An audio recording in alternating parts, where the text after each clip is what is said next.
Saludos, estimados amigos digitales, donde quiera que se encuentren. Esta noche vamos a estar conversando con Jesús Seguía, quien es presidente de la empresa Datincorp y quien es consultor político y analista. Ya Jesús está reportado por aquí, está en espera de que yo le dé acceso. Esperemos que pueda darle acceso. El miércoles pasado no pudimos hacer la entrevista con Jesús Chugo Torrealba porque no me permitió el sistema en Instagram de darle acceso. Vamos a esperar que hoy sí podamos llevar adelante esta importante entrevista.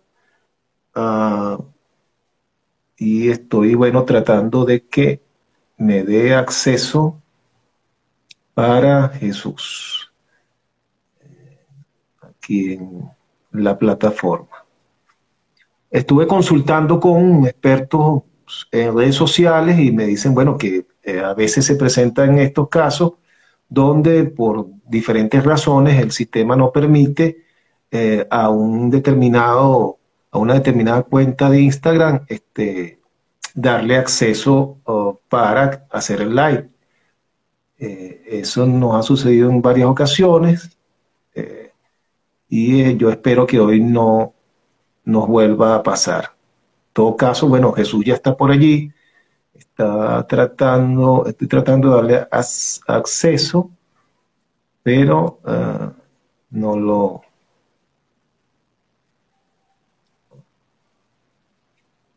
Ok. Jesús, si me estás escuchando, te estoy enviando la solicitud, tienes que aceptarla para que puedas tener acceso. Debe llegarte una solicitud para que te incorpores y debes aceptarla.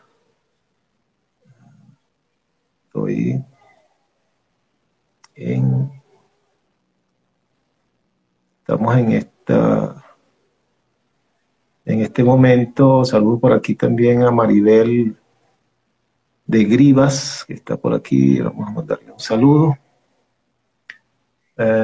Y bueno, el caso es que estamos tratando de conectarnos con Jesús Seguía, analista y consultor político, muy reconocido, presidente de la empresa Datincorp, con quien queremos conversar esta noche. Jesús Seguía esta semana publicamos en el reporte global 4 de sus artículos, de 4 excelentes artículos que quisiéramos conversar en torno a lo planteado en cada uno de ellos. Comenzó con la crisis de liderazgo, está dando paso a nuevos actores. Ese fue uno de los primeros artículos de esta semana de Jesús Seguía.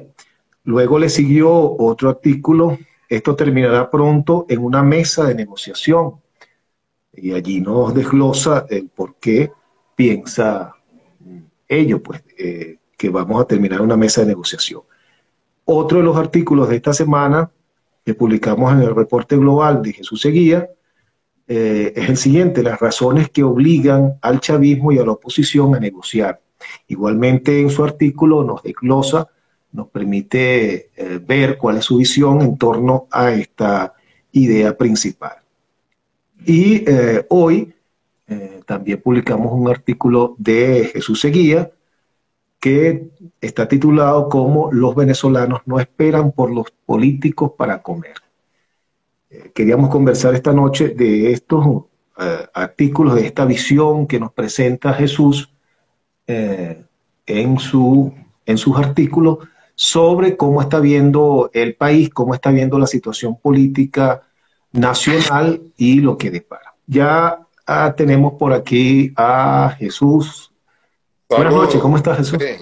El tema es que por la computadora veo que no se puede conectar con Instagram, no sé por qué.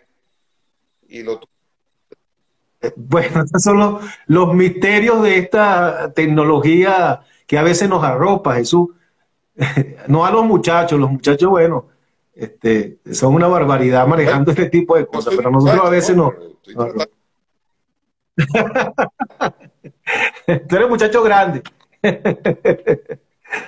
Bueno, es un gusto tenerte acá en este espacio, Jesús. Comentaba, como ya escuchaste, que esta semana publicamos 4 de tus artículos donde tú nos desglosas, nos detallas cuál es la visión que tienes en este momento de la situación política venezolana. Vamos a comenzar por allí.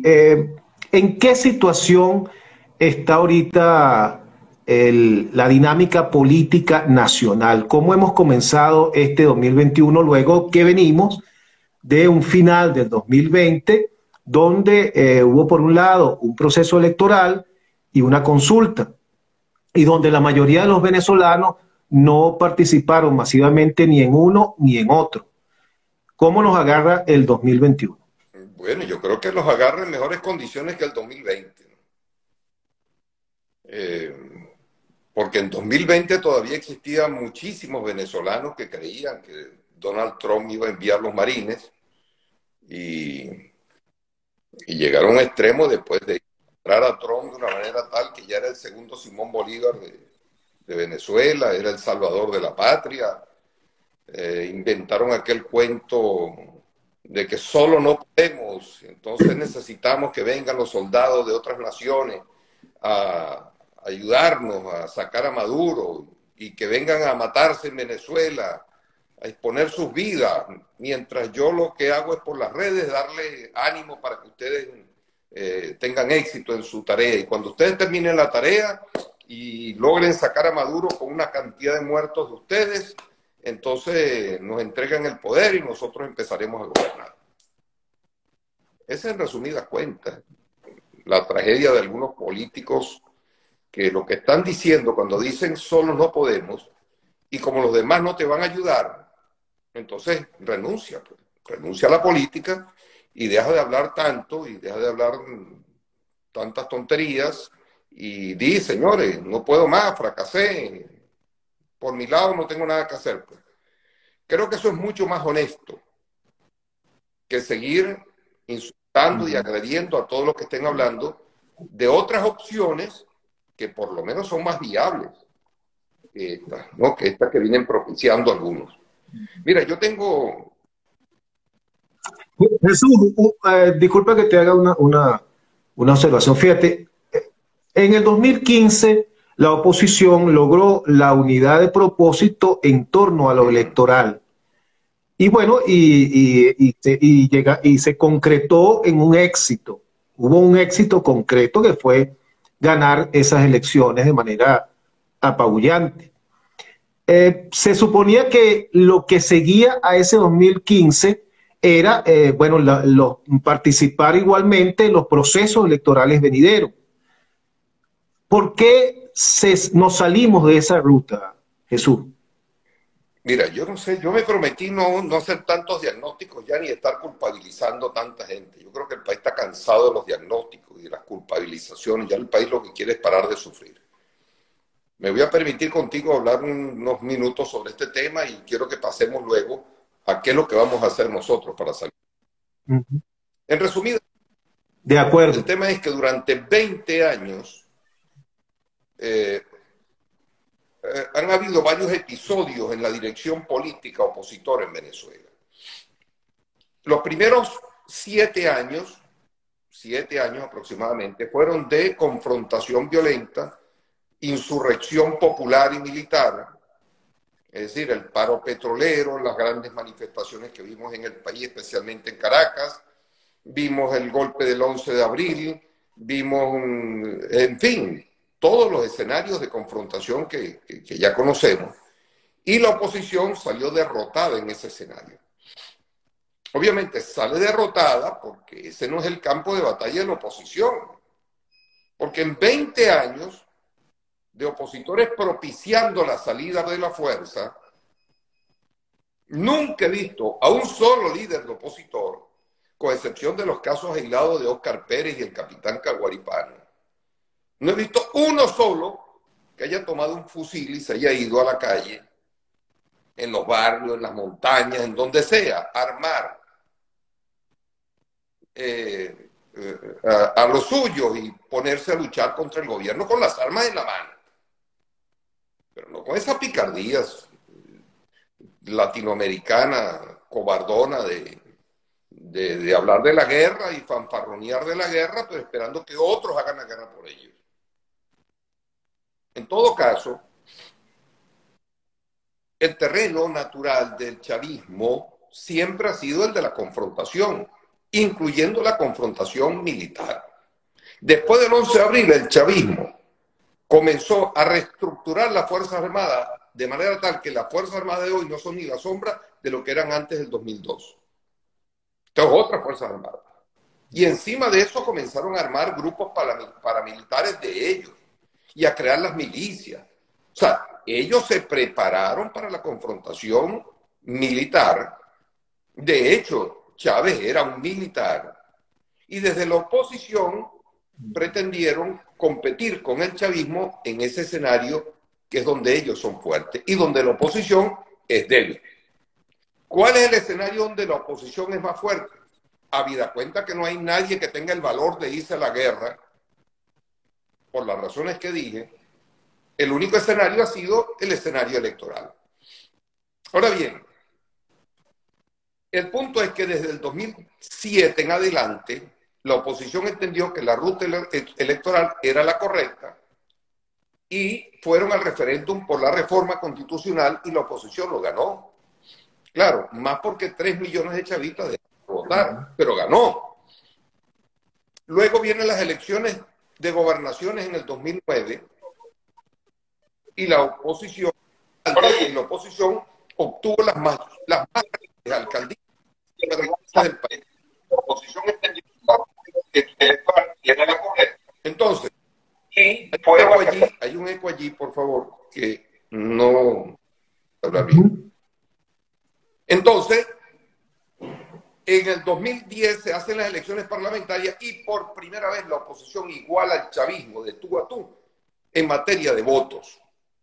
En el 2012 se hacen las elecciones de presidente Chávez Capriles y bueno, Chávez era Chávez, pues, con tantos recursos en la mano y con tanto poder económico y el liderazgo que tenía Chávez sin duda alguna.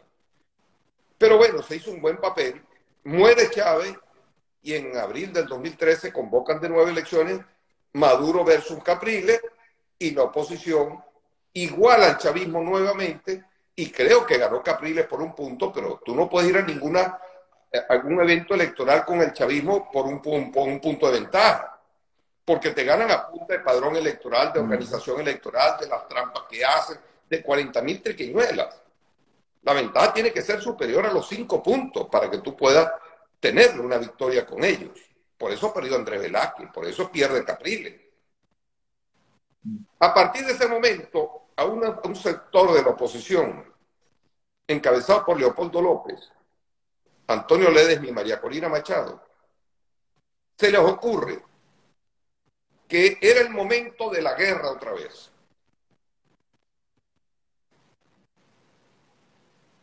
De hecho, después de las elecciones presidenciales, que el chavismo gana por un punto, según el CNE,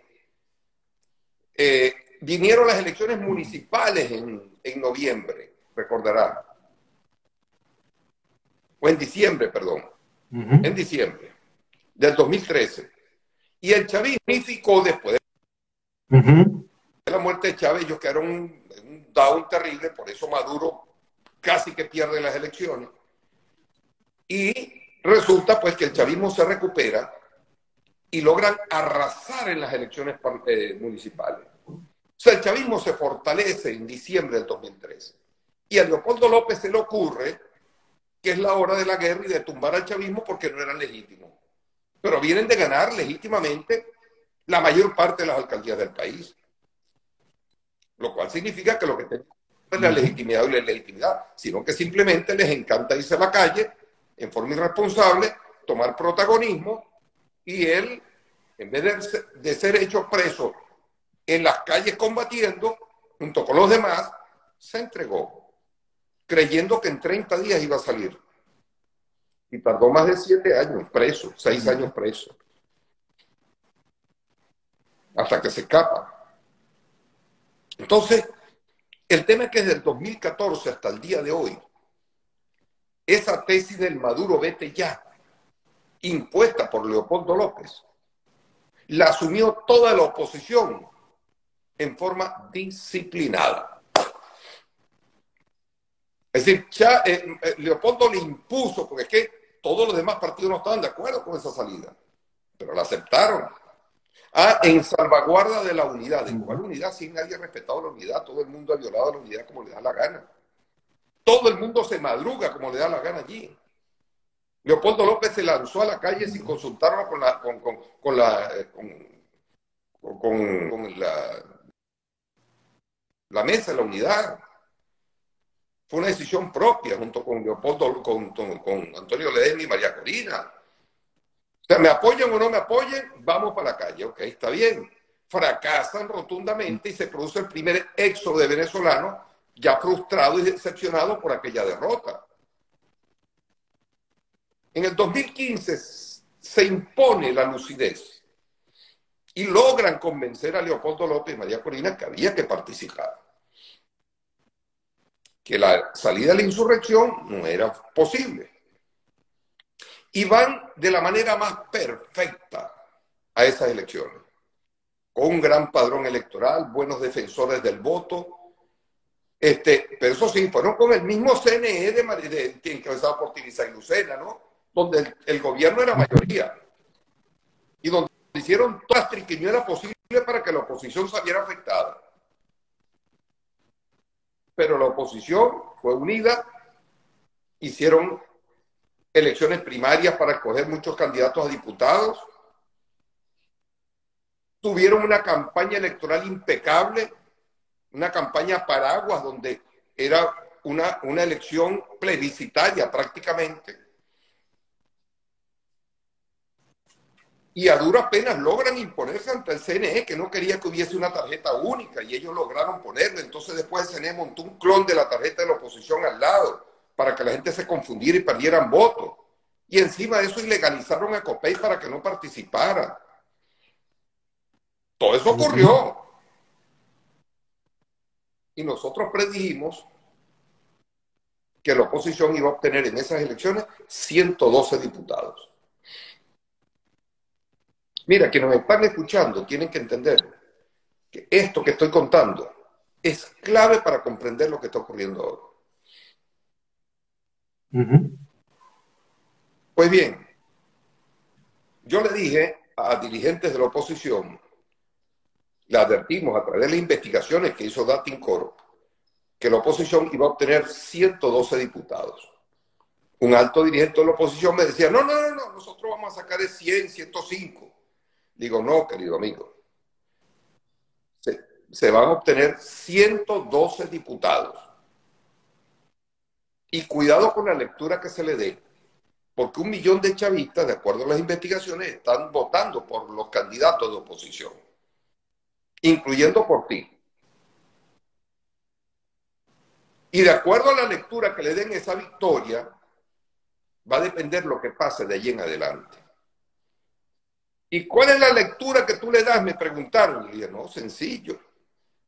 Al terminar esas elecciones con una contundente victoria como esa, de mayoría absoluta calificada, lo primero que tienen que hacer es crearle sosiego al adversario para que el adversario no suspenda las elecciones de gobernaciones. Y que el adversario entienda que esa victoria obtenida por la oposición no va a significar la muerte de ellos, sino que el juego democrático va a continuar, que la oposición va a ir a elecciones de gobernación, después de alcaldía, y de acuerdo a investigaciones que hicimos, la oposición después de las elecciones parlamentarias tenía garantizada ya más de 20 gobernaciones. Y más de 200 alcaldías.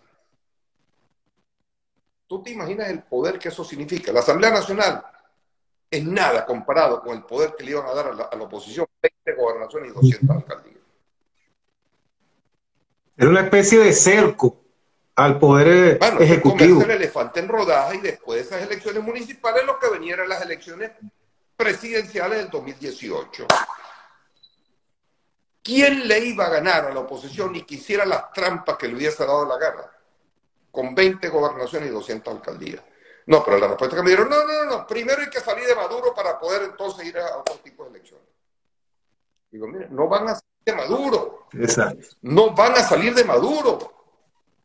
Por Dios, no se metan eso en la cabeza, no van a salir por miles de razones y se las expuse. Pero ellos son unos genios. Ellos son unos genios. Y a propósito de genios, es un liderazgo que tiene 20 años conduciendo a la oposición en derrota tras derrota y hasta ahora no he visto al primero que diga soy responsable de esta derrota. Soy responsable de los 40 muertos, de los 140 muertos que hubo en el 2017. Miles de heridos, centenares de encarcelados, exiliados, en éxodo. Nadie, José, nadie ha dicho soy responsable y pongo mi cargo a la orden, que es lo que pasa en un país normal. Y doy paso. Y fíjate qué curioso, Jesús, fíjate qué curioso. Un personaje que asumió ante las cámaras por 40 segundos la responsabilidad del fracaso de un acto, fíjate todo lo que le generó.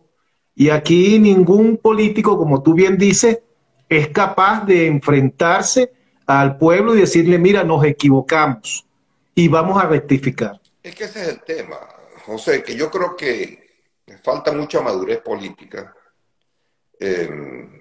Yo a veces no logro entender cómo puede haber tanta, pero tanta incompetencia a veces. Uno se frustra, ¿no? Como ciudadano. Yo estoy actuando como ciudadano en todo esto. Es frustrante porque, mira, no es fácil lidiar con esto. No es fácil. Y lo peor es que tenemos que seguir lidiando con esos liderazgos porque no vamos a importar marcianos, venusianos. Tenemos que lidiar con lo que tenemos. Y lo único que a uno le queda es rezarle a la Santísima Virgen y a todos los santos que por lo menos le ilumine la testa a nuestros dirigentes políticos, tanto del gobierno como de la oposición, para que no sigan destruyendo al país. Porque la destrucción que tenemos hoy día es el resultado de esa confrontación donde algunos tienen más culpa que otros por acción y otros lo tienen por omisión. Pero en la culpabilidad de todo el estamento político, que no han sabido manejar sus diferencias, con un gobierno totalmente despistado en materia política e ideológica y con una oposición que todavía no encuentra un norte. La oposición ha marchado al vaivén de los intereses de cada uno de los dirigentes de los que conforman esa oposición. Las estrategias se diseñan en función de lo que a mí me convenga. Y si es lo que a mí me conviene, yo le impongo y los demás tienen que plegarse a mí. Y ahí se vienen madrugando unos a otros. Por eso es que la unidad ha sido falsa. La unidad no ha sido... Bueno, es que se ha dado mucho, hay muchos, yo escribí un artículo esta semana que le llamé Los pescadores del desespero. Entonces pareciera que hay muchos políticos que se dedican, como hay mucha gente tan desesperada y ha estado muy desesperada y lógicamente, con mucha lógica, y entonces quieres que salgamos de esto como por arte de magia, llegan estos señores, le ofrecen cualquier locura, cualquier fantasía y la gente se agarra a esa locura, a esa fantasía, colocando sus esperanzas allí en que sí, efectivamente vamos a salir rápido de esto. Y fíjate hasta dónde nos ha llevado eso, Jesús. Yo lo que pienso es que, para concluir esta parte, ¿no? Que la respondo, bueno, porque me la preguntaste y que creo que también los venezolanos deben tener un poco este contexto para que nos enfoquemos ahora en lo que viene, ¿no? Básicamente. El punto está en que después de esa victoria parlamentaria, contundente, lo que continuaba era seguir con la ruta electoral, que es la única que le ha dado victorias, aunque sea parciales, pírricas, como lo quieran llamar, a la oposición venezolana. ¿Por qué? Porque ese es su terreno. Mire, esto es principio del poder. Uno de los principios del poder es pelea en el terreno donde tú eres fuerte, no donde tu adversario es fuerte. Pelea en tu terreno, en el del otro. ¿Qué fortaleza tiene la oposición para pelear en el campo de la guerra? Dime tú, ¿cuál? ¿Cuál? Ninguna. Ninguna. Entonces es un tema de manejo de realidades, porque la política no es otra cosa que manejo de realidades. Entonces, ante esa situación, después de la victoria parlamentaria ya vimos que quisieron sacar a Maduro rápido. La vía rápida terminó siendo, por cierto, la más larga de todas y la imposible de lograr. Entonces sacar a Maduro por la vía constitucional después que dicen que Maduro es un dictador. Bueno, si es un dictador, ¿cómo crees tú que te va a respetar un resultado de la Asamblea Nacional? ¿Y crees que se van a cruzar de brazos cuando tú dices que vas por la cabeza de él? Y que lo vas a mandar a la cárcel, a la guillotina, que le vas a triturar a su mamá, a sus abuelos y a todo el mundo. Porque todo se hace a través de amenazas de todo tipo. Obviamente, aquellos responden con las armas que tienen en las manos, que son muchas, y no tienen escrúpulos para utilizarlas. Y bueno, ya vimos. Fracasa el referéndum por la reforma, por el revocatorio. Fracasan las manifestaciones del año 2017, con la famosa insurrección, donde llevaron a miles de jóvenes a las calles a matarse, más de 140 muertos. Oye, algún día alguien tiene que responder por eso, ya. No solamente el gobierno, sino quienes los mandaron a la carnicería, sabiendo que iban a una carnicería. Pues que ellos pensaron que el gobierno se iba a cruzar de brazos, permitiendo que los manifestantes llegaran a Miraflores tranquilos y felices, y entonces Maduro les iba a esperar en la puerta. Señores, aquí les entrego las llaves del palacio.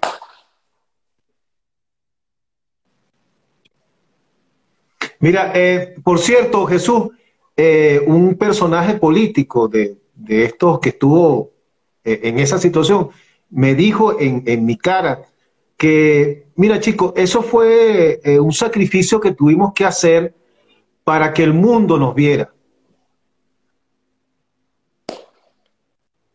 Sácalo Mira, por allí, ¿no? bien canalla, ¿no? Yo quiero que se lo digan a la mamá y al papá de los muchachos que murieron allí. Vaya y dígaselo. Vaya y dígaselo. Es un pensamiento cobarde y canalla. Cobarde y canalla. Porque yo no he visto el primer hijo de los grandes líderes muerto. Ni a ninguno de ellos muerto. Con excepción de, bueno, del pobre Albán y algunos que fueron torturados. Pero en esas manifestaciones no lo vimos. Entonces, fíjate, el punto está en que después, y aquí es donde comienza un episodio trágico, que después de haber llamado a la guerra, de lanzar la gente a la calle, cuando ya en octubre de 2017 todavía estaban humeantes los cauchos quemados en las calles de Venezuela, y ya había fracasado aquella intentona insurreccional. De pronto el gobierno decide convocar las elecciones de gobernación. O sea, encontró a la oposición totalmente derrotada en la calle, con cientos de muertos, con más de 100 muertos, y desarticulada, sin saber qué hacer. Los agarra con los pantalones abajo y les convoca las elecciones de gobernación. Cuando eso ocurre, yo le digo a uno de los dirigentes, mire, cuidado cómo van en la forma en que vayan a desmantelar la guerra para irse a unas elecciones, porque no se lo van a entender fácilmente. Así que vean a ver qué discurso van a manejar ante los venezolanos para dar ese paso ahora de irse a las elecciones, porque yo sabía que iban a ir esas elecciones. como pasó ahora, que se abstuvieron en las elecciones parlamentarias y ahora andan todos corriendo buscando la manera de participar en las elecciones de gobernación.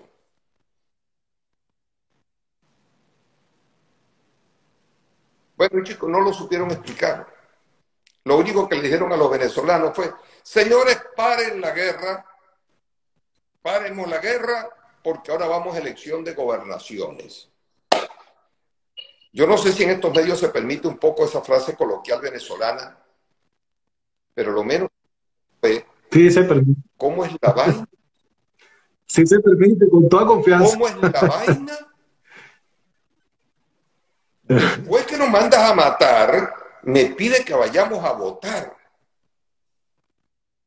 sin una explicación convincente de por medio. Más que tú tienes una cantidad de candidatos allí como partido y quieren que sean gobernadores. Dame una explicación lógica. Obviamente, se van a las elecciones regionales sin una campaña paraguas. Se van a unas elecciones regionales donde cada candidato hizo dibujo libre, sin una estrategia definida, sin padrón electoral, porque el padrón electoral quedó desmantelado con la abstención de esa cantidad de opositores molestos con la dirigencia opositora que los mandó a votar de pronto después de haberlos llamado a la guerra. Hubo una abstención gigantesca por parte de la oposición. No supieron manejar y defender su voto de manera correctamente. El gobierno les jugó sucio, sin que ellos tuviesen el mismo de defensa como la tuvieron en el año 2015 las parlamentarias. ¿O tú crees que en ese momento no se jugó duro también? Pero la oposición, un formidable aparato de defensores del voto. Eso no ocurrió en las elecciones de gobernación de octubre del 2017, o noviembre del 2017. Ahí no había nada de eso. Y cuando salen derrotados, producto de sus propios errores, tanto políticos como electorales, porque la campaña fue un desastre. Un desastre. Lo converso y lo discuto con quien sea. Un desastre fue esa campaña. Entonces lo primero que se les ocurre es dinamitar la vía electoral, es decir, no vamos más a elecciones. En vez de decir, con coraje, con gallardía, señores, nosotros nos equivocamos y vamos a retomar las cosas. Eso no hubo. Pero además ganamos cinco y regalamos una. Y la regalamos de paso. De manera torpe.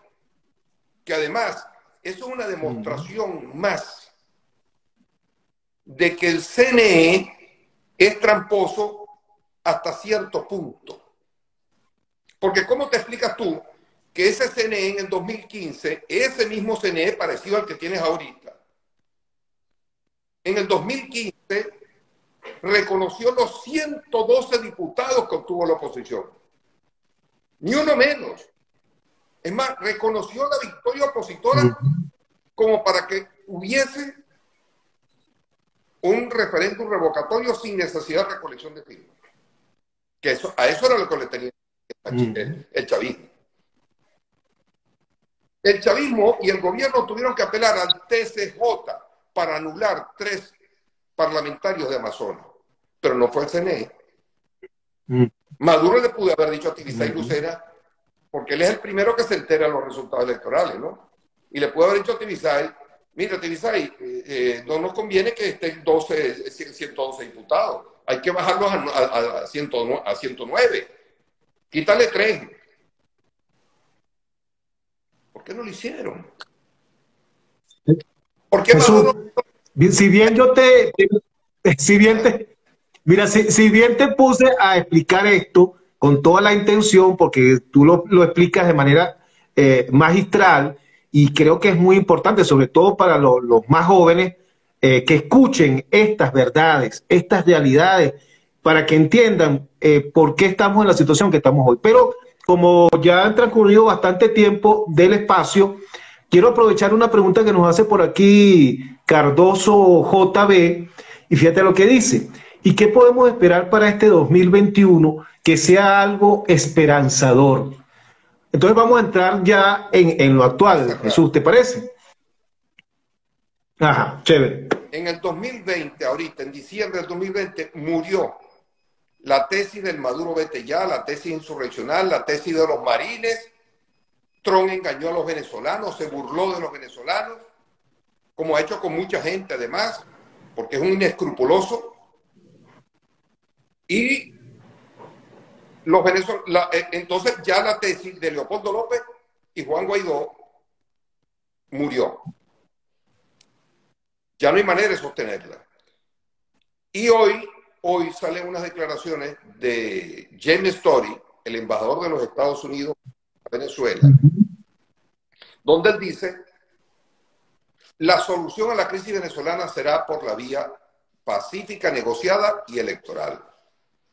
Bingo. Por fin. Y lo está diciendo el embajador del quien todavía es presidente de los Estados Unidos, que es Donald Trump. Ahora es que lo van a entender. Ahora es que lo van a reconocer. Ahora, ¿por qué no lo hicieron antes? ¿Por qué engañaron a los venezolanos? ¿Por qué utilizaron a los venezolanos para la narrativa electoral de Trump en las elecciones en la Florida? ¿Por qué? Y no solamente eso.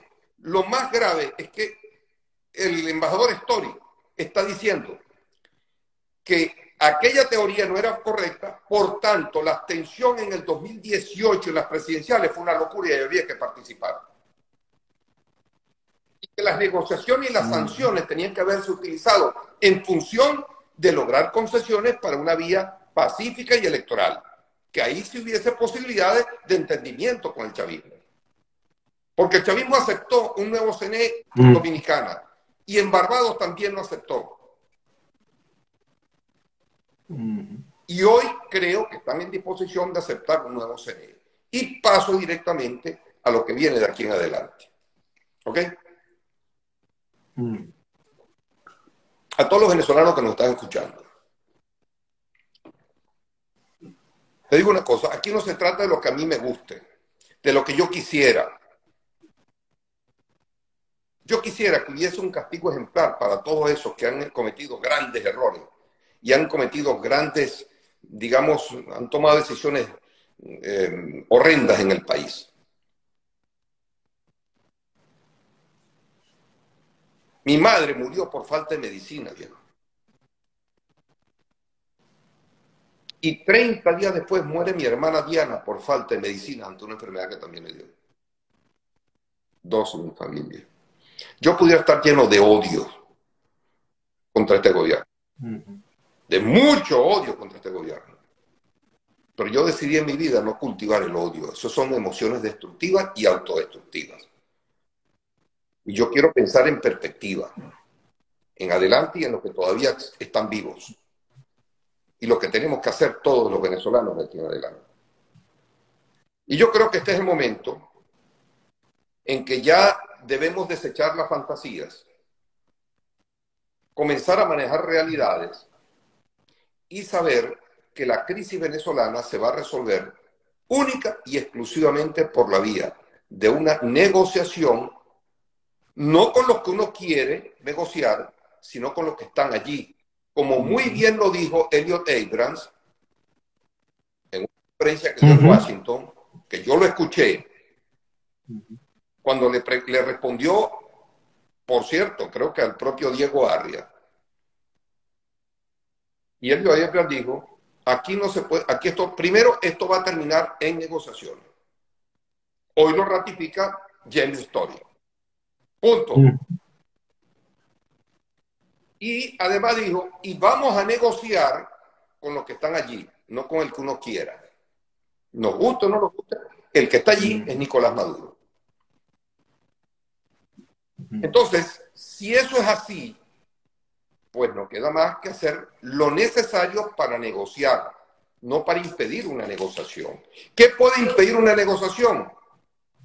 Los insultos, las acusaciones indebidas, cuando tú no tienes el poder para sacarlo por otra vía. Cuando tú quieres negociar, tú creas un ambiente de confianza para que ambas partes se sienten a negociar. Y haya confianza en el respeto de los resultados. Pero cuando están muy enfrentados, normalmente los actores apelan a apoyos internacionales que por lo menos ayuden a ser garantes del cumplimiento de los acuerdos. En las conversaciones dominicanas, las negociaciones dominicanas, los garantes eran San Martín, República Dominicana, El Salvador, el Vaticano. Esos no son garantes que tengan poder vinculante. Por eso fracasa. En Barbados, el garante era Noruega, que creo que estaba casi sola con algún otro país europeo. En esta oportunidad, una negociación tiene que tener como garantes, para que tenga éxito y haya confianza en los resultados, a Rusia, a China, a Europa y a los Estados Unidos de Norteamérica, y además el Vaticano. Esos 5 factores. A ver quién va a estar la bandera allí. A ver quién va a violar algún acuerdo establecido. Eso es lo que compete hacer ahora, en primer lugar. En segundo lugar, ¿qué vas a negociar? Vas a negociar que Maduro se vaya del poder para cumplir con el famoso cuento del cese de la usurpación, que ya sabemos que no va. Cuando James Story dice, aquí lo que cabe es negociar una salida electoral, ya le mandó al basurero de la historia al mantra que venían manejando Guaidó, Leopoldo López y unos cuantos más. Eso se fue a la historia ya, eso ya se sepultó, quedó sepultado. Y entonces, cuando tú vas a negociar, tú dices, bueno, ok, si la vía es electoral, los puntos de negociación tienen que comenzar por allí. ¿Qué es lo que queremos negociar en la vía electoral? En primer lugar, un CNE confiable, un nuevo CNE, dos y uno de consenso. Entiendo, de acuerdo a la información que he recibido, que el chavismo está dispuesto a eso. Ojalá. Sí. El chavismo está dispuesto, una vez más, no tienen problema en ese sentido. Ya con la elección nada más del nuevo CNE, se restablece la confianza de los venezolanos en el voto. Y allí la oposición tiene un nicho de victoria impresionante, si lo saben manejar. Segunda solicitud en la mesa de negociaciones, segundo punto importante, que todos los procesos electorales de aquí al 2024 tengan la observación internacional. Observación internacional. Como un remate, pues. Aun cuando tengas un nuevo CNE, vamos también a meter la observación internacional, que creo que el gobierno tampoco tendría problema en ese sentido, porque en las elecciones parlamentarias estaban dispuestos a que los europeos fuesen. Lo que pasa es que no había tiempo para eso. Tercera condición importante en materia electoral, que haya respeto a los resultados, gane quien gana. Si gana el chavismo de nuevo, hay que reconocer la victoria del chavismo, con hidalguía, con coraje. Punto. El pueblo decidió en santa paz y en plena libertad. Punto. Esa es la democracia. Si gana la oposición, el chavismo tiene que reconocer la victoria opositora, y eso no es ninguna tragedia para ellos. Porque no es el fin, no es el fin para ellos. No es el fin para ellos. Perder un proceso electoral no es el fin para ellos. A muchos chavistas amigos le he dicho, ustedes tienen un mundo por delante, tienen un capital político importante, que es ese afecto de los chavistas con Chávez, o cuando haya muerto, como pasó en Argentina con Perón. Entonces, es un capital que ellos tienen que rehacer su juego. Y eso se hace en 4 o 5 años, eso pasa rápido. Y van a competir de nuevo, a lo mejor con nuevos líderes, con nuevas políticas. Se habrán depurado una cantidad de bandidos que tienen adentro. Logran hacer su proyecto político, desechar al basurero toda esa cantidad de basura política que ya no sirve de nada en materia económica. En fin, tienen mucho trabajo por hacer, que estando en oposición lo van a hacer mejor que estando en el gobierno, porque el gobierno mediatiza cualquier proceso de cambio, no lo permite, por la cantidad de factores de poder que están allí enfrentados, que van a mediatizar cualquier proceso de cambio. En la oposición se decantan las aguas y se sabe quién es quién está, quién no está, y rehacen su juego, simple y llanamente. Esa es la dinámica Pero de es que la eso tiene que política, ser, Jesús. hermano, eso es lo que le conviene al chavismo y le conviene a la oposición y le conviene a todo el mundo. Es más, ahora entramos en lo que entramos ahora. Esto no tiene futuro. Ese proyecto que comenzó Chávez y continuó Maduro, como tal, no tenía futuro. Mira lo que dejó el país. Mira lo que pasó con el país. Entonces yo creo que respetar los resultados es importante. Ahora bien, ya tenemos un nuevo CNE. ¿Qué viene a continuación? Elegir hacer un cronograma electoral, y vendrá la discusión si hay que repetir elecciones presidenciales y parlamentarias, etcétera. Creo que no va a ser posible, no va a ser fácil, pero va a ser una legítima aspiración de la oposición. Eso es parte de la mesa de negociaciones, y el gobierno va a exigir que se respete eso y que además, y a los que nos están escuchando, estoy hablando estrictamente de la crisis política, pero recuerden que Venezuela tiene 7 megacrisis, de las cuales voy a hablar ahora. 7, no una. Vamos a terminar con la crisis política. Entonces, el chavismo va a decir, y ya Maduro lo ha dicho, mira, en enero de este año, es decir, dentro de un año, se puede activar el referéndum revocatorio. Se puede activar. Procedan. Para los efectos es lo mismo que tú digas, vamos a adelantar elecciones presidenciales. Exactamente lo mismo. Un poco más trabajoso, sin duda alguna, por el tema de la recolección de la firma. Pero bueno, no la pongamos tan difícil. Vamos a acoplarnos a las realidades. O sea, es una solución. Ahora, suponte tú que Maduro diga, vamos a elección presidencial adelantada. Y el rector chavista que está en el CNE dice, y vamos a ir a elecciones entre 4 meses. El rector opositor que está ahí va a pegar un brinco y decir, hey, un momento. Nosotros no vamos a ir a ninguna elección si primero que nada no auditamos las máquinas chinas nuevas esas que compraron, que no sabemos qué es lo que es. En segundo lugar, tenemos que hacer una depuración del registro electoral. Que está además, con el éxodo eso quedó totalmente enrarecido. Porque ¿cuántas personas que están en el exterior no tienen algunos chavistas votando por ellos allí, por ejemplo? Eso hay que depurarlo. Y en tercer lugar, hay que empadronar a esos 4 millones de electores opositores que están en el exterior. Eso se va a llevar no menos de un año. O sea, está montado otra vez en el 2022. Es decir, a la oposición, el planteamiento opositor va a significar una salida electoral no antes del 2022, por las razones que puse.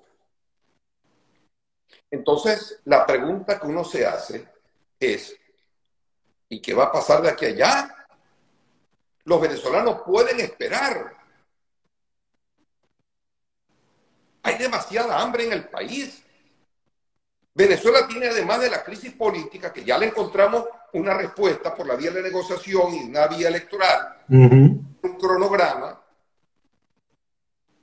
El país tiene una megacrisis económica. El país tiene una megacrisis de servicios públicos, donde no hay ni gas para cocinar, ni gasolina, ni electricidad, ni agua potable. Tiene una megacrisis social caracterizada por la pandemia, por el éxodo, por la inanición, la crisis alimenticia que hay en los hogares.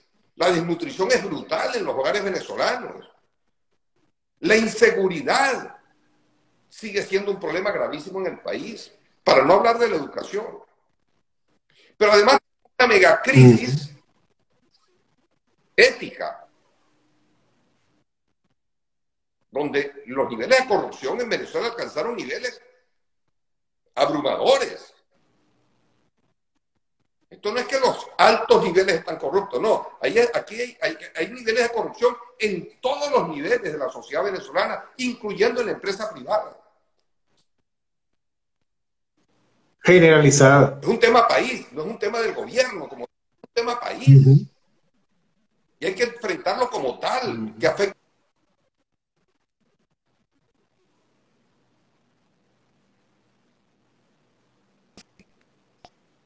de todas. Donde el país está lleno de odios, el país está lleno de ira, con toda la razón del mundo, donde lo que impera es la amargura, la tristeza, la frustración, la impotencia, la desesperanza. Por eso se siguen yendo. Lo que está pasando en el Táchira hoy día, me lo dicen algunos amigos, esa cantidad de esa caravana de venezolanos caminando hacia la frontera. Eso es brutal. Un pueblo desesperado, absolutamente y sobre desesperado. todo por la desesperanza, porque si tuvieran esperanza de que va a pasar algo, los venezolanos no se van. El venezolano no es fácil de migrar. El venezolano se va al exterior llorando. Llorando. No así los demás países. En los demás países, cuando alguien sale al exterior, se van felices y contentos. En Venezuela. ¿No? Y fíjate, y fíjate los hogares, cómo quedan en Venezuela, Jesús, desmembrados por completo. El tema es que tenemos, además de todo eso que viene acumulándose de varios años, y nos viene y nos inunda la pandemia del COVID-19. Somos el país más vulnerable del planeta. No hay país en el mundo que esté pasando, ni Siria está pasando por situaciones parecidas a las que tenemos nosotros. Ni Siria. Y donde ya ahora no tenemos el apoyo internacional que suponíamos que podíamos obtener, porque todos los países están imbuidos en la solución de sus propios problemas. Con razón. Pasando fácil. No la están pasando fácil. Son millones de muertos. Y esto va para largo, a pesar de la vacuna. Y lo peor de la pandemia viene este año, no el año pasado. Porque el impacto económico que ha generado la pandemia en el mundo ha sido devastador. Venezuela recibió el año pasado, por concepto de ingresos, tuvo ingresos. Antes recibía 10, 15 mil millones, 20 mil millones de dólares al año. El año pasado se recibieron 700 millones de dólares. Tú me dirás, bueno, ¿y con qué están pagando la nómina? Obvio, con dinero inorgánico, plástico, artificial que tiene el gobierno. Digitalizar todas las operaciones, acabar con el bolívar, y todo se hace por una computadora donde tú te puedes poner la cifra que te dé la gana, y eso, ahí pasa.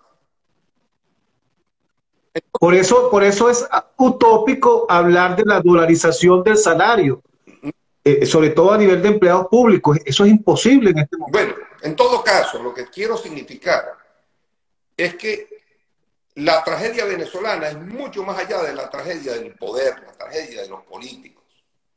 De hecho, apenas el 16% de los venezolanos consideran la crisis política como la más relevante. El 84% considera que todas las demás megacrisis es lo que hay que darle la mayor importancia, y es la que menos importancia le dan los políticos.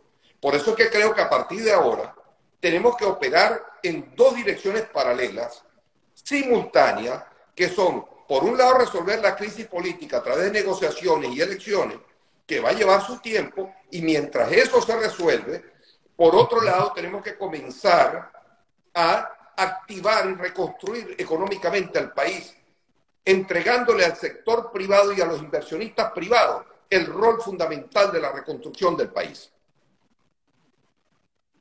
Y el gobierno de Nicolás Maduro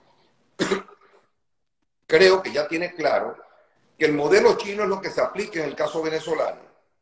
Es decir, una economía capitalista bajo un gobierno socialista. Ok, están en su derecho a creerlo. Pero que no olviden que los chinos lograron eso gracias al apoyo de toda la comunidad internacional, de la comunidad capitalista internacional, encabezada por los Estados Unidos. De lo contrario, jamás China hubiese llegado donde llegó hoy día. Jamás. Los chinos negociaron con esa comunidad internacional. A Maduro le toca hoy negociar con esa comunidad internacional. Por eso es que muchos dicen, ¿qué incentivo puede tener Maduro para negociar? Y él puede hacer con la oposición venezolana lo que le da la gana y es verdad. Si demostró que Trump ni en la Casa Blanca pudo derribarlo, se siente ganador. El gran enemigo verdadero de Nicolás Maduro son las 6 megacrisis restantes. Y esas 6 megacrisis pueden generar un problemas internos. Además que el chavismo tiene problemas internos. El enfrentamiento Cabello con Maduro, o mejor dicho, ese núcleo que ese sector que se está nucleando ahora dentro del chavismo, de los inconformes con Maduro, y se llama la generación del 4 de febrero, 4F, los originarios, los defensores del legado de Chávez, se van a enfrentar a Maduro y ahí vamos a encontrar a lo mejor en un mismo paquete a Diosdado, a Rafael Ramírez, a Elías Agua y quién sabe más, pues. Van a estar en un mismo sector allí, pues, en contra de Maduro. Y Maduro, que se ha definido como la tendencia moderada que busca negociación y entenderse con los capitalistas, porque no le queda más camino, porque esa es la línea correcta además, porque el capitalismo es lo único que puede salvar a Venezuela. Pues entonces, eso está generando una situación interesante en el escenario político, donde yo creo que la oposición tiene que tratar de jugar bien, de jugar transparentemente y de proponernos todo el mundo, todos los venezolanos, comenzar a presionar a todos los políticos para que hagan lo correcto. Es decir, la solución a la crisis política ya la tenemos en una ruta, ya están comenzando a montarse en la autopista por la vía y negociar. Pero también hay que negociar la crisis económica. Y la crisis económica, ya repito, se va a resolver única y exclusivamente a través de los inversionistas privados, que son los únicos que pueden llevar el dinero que necesita Venezuela para su reconstrucción. Venezuela requiere más de 80.000 millones de dólares. No hay banco en el mundo que lo pueda dar. Y menos hoy día, que hay más de 150 países tumbándole la puerta a los bancos para pedirle dinero prestado porque quieren resolver los problemas que le está generando la pandemia. Además, ¿quién le va a prestar a Venezuela en las condiciones en que está el país? No, nadie. Porque antes una garantía era la enorme industria petrolera que hoy no vale nada. Está destruida. Y con un pasivo social y laboral inmenso. Entonces, obviamente, el gobierno tampoco tiene dinero y no hay país en el mundo que hoy esté dispuesto a darle a Venezuela los miles de millones de dólares que necesitamos para reconstruir el sector eléctrico, para reconstruir a PDVSA, para reconstruir el tema de los acueductos, para resolver el tema de los salarios en el país. Mire, por Dios, tenemos problemas de todo tipo. El sector privado es el único. Y el sector privado exige paz social y política, que ya lo lograríamos con esa salida negociada vía electoral. Ya ahí ganamos una buena partida para que los inversionistas que quieran invertir en Venezuela, que no va a ser fácil, empezando por los venezolanos, que son los más propensos a venir, para que los capitalistas comiencen el proceso de reconstrucción de la economía, de restablecer la producción nacional, que haya abastecimiento en el mercado y que comience a funcionar esa maquinaria que tenemos totalmente aletargada y destruida en Venezuela. Yo creo que... Ahora te pregunto, Jesús, ahora te pregunto, ¿la oposición es capaz de entender esto? Y te hago la acotación de la oposición, porque el gobierno, lo quiera entender o no, no le queda otra alternativa. Mira, Nicolás Maduro, si quiere seguir jugando, lo puede hacer. Sí, ya logró que no lo invadan, ya logró que puede mantenerse, ok, pero ¿a costa de qué? ¿Qué futuro tiene? Además, eso va a implosionar. Y ojalá no implosione, porque una implosión de eso significa que el país va a quedar desmembrado en 40.000 pedazos en manos de grupos armados en cada lugar donde hay un grupo armado. Esto va a ser un desastre, Dios. Y aquí no va a venir nadie a ayudarnos. Si no han ayudado a los sirios, que tienen más de 60.000 muertos encima, y no han recibido ningún apoyo internacional que logre cambiar esa situación. Olvidémonos de eso. Ya, los venezolanos tenemos que tomar, digamos, conciencia de lo que tenemos en las manos, que sí podemos resolverlo. Pero lo que tenemos que ya a la fantasía, dejar de estar tecleando boberías en las redes sociales. La oposición quedó reducida prácticamente a los grupos de WhatsApp, donde se insultan y agreden. Paso, de esos grupos de WhatsApp, de 200 personas promedio que hay en cada grupo, apenas opina el 10-20%, el resto se calla. Sí, la espiral del silencio. Y de ese 10% que participa, hay unos cuantos que son digamos, unos extorsionistas, que a todo aquel que opine distinto a ellos, lo empiezan a insultar, a fusilar, le empiezan a decir barbaridades sin ningún tipo de prueba, sin ningún tipo de consistencia. Y pues son personas que están en el modo odio, están en el modo inútil, son personas inútiles. Entonces, yo creo que llegó la hora de rescatar la esperanza. Llegó la hora de actuar.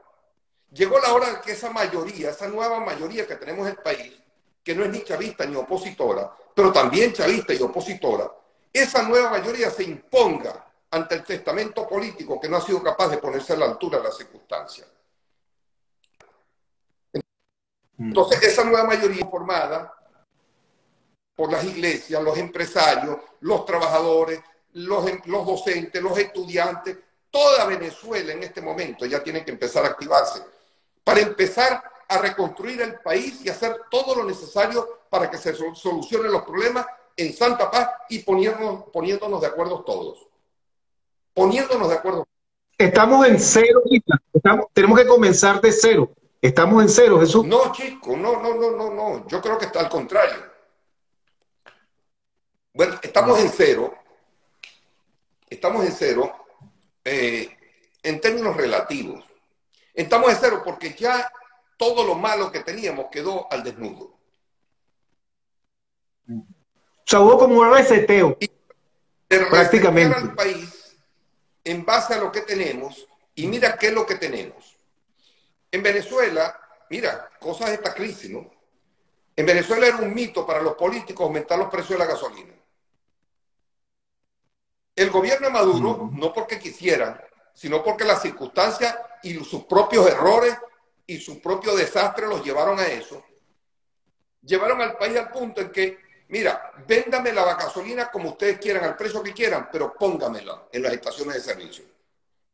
Que yo llegue allí a surtir mi carro sin necesidad de pasar por lo que estamos pasando ahora. Sin cola, sin nada, tranquilos y felices. Se liberó el precio. Jesús, nos quedan 3 minutos. Para que tú cierres. La reconstrucción económica del país va a significar mejorar la calidad de vida, que va a hacer que millones de venezolanos que se fueron retornen y van a retornar con una cultura para el trabajo distinta, con una formación distinta, con unas ganas de comerse al mundo y que van a venir a Venezuela a hacer grandes aportes. Estoy segurísimo de ello. Yo soy optimista, de verdad. Yo creo que podemos hacer muchas cosas. Lo único que tenemos que, eso sí, hacer, ya no seguir fantaseando. Ya no seguir perdiendo el tiempo en las redes sociales hablando pistoladas. Pongámonos a trabajar, a hacer las cosas correctamente. Y que los políticos cojan mínimo. Que el país se haga sentir. Se haga sentir el país. Para que los políticos entiendan que no les queda más camino que hacer lo correcto a partir de ahora. Y que hay que ponerle punto final a una confrontación inútil, a una confrontación canalla, miserable, que llevó al país donde está. Yo soy optimista y espero que todos los que nos están escuchando no pierdan el optimismo, no pierdan la esperanza. Así es. Bueno, Jesús, de verdad muy agradecido por este contacto esta noche contigo. Creo que ha sido muy didáctico y ese es uno de los objetivos que perseguimos en este espacio. Creo que hemos explicado has explicado muy bien en líneas generales cómo llegamos a esta situación y las perspectivas de salida que tú le ves a esto, que lo hiciste también esta semana, como yo decía al principio, en los 4 artículos que escribiste esta semana, donde está muy bien detallado cada una de esas cosas que hemos discutido esta noche. Muy agradecido contigo, muy agradecido con todos los que nos han seguido y bueno, despídete de los que nos ven. Quiero decirles a todos que no nos fallemos, no nos fallemos. Tenemos un reto inmenso por delante. Venezuela no se va a perder, no lo podemos permitir, no podemos permitirlo. Tenemos que hacer todo lo posible por rescatar al país y creo que sí lo vamos a poder hacer. Tengo esa confianza. Qué bueno. Qué bueno. Gracias, amigos digitales, donde quiera que se encuentren. Que Dios nos bendiga a todos. Sí, te escucho. Así es. Amén. Y bueno, nos encontraremos el próximo lunes con otro importante invitado y seguiremos analizando esta situación país. Y bueno, y como me permito secundar lo que dice Jesús Seguía, la esperanza es lo más importante y sí podemos salir adelante. Buenas noches.